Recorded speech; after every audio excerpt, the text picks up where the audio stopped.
Welcome back to Math Dogs. If you're new to the channel, please comment, like, and subscribe.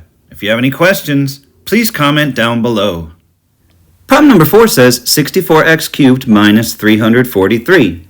So I have 2 cubes, 64x cubed, and 343, and a subtraction sign in between. I know that's going to break into a binomial and a trinomial since that's the factoring pattern.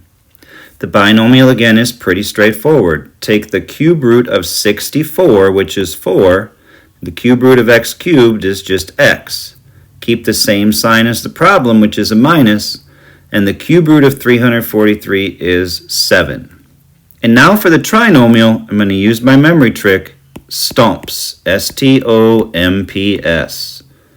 So the S stands for square, so 4x times 4x is 16x squared. TO stands for the opposite, so the opposite of minus is plus. M stands for multiply, 4x times 7 is 28x. P stands for positive, this is always a plus sign. And the last S again stands for square, 7 times 7 is 49. And so my answer would be 4x minus 7 times 16x squared plus 28x plus 49.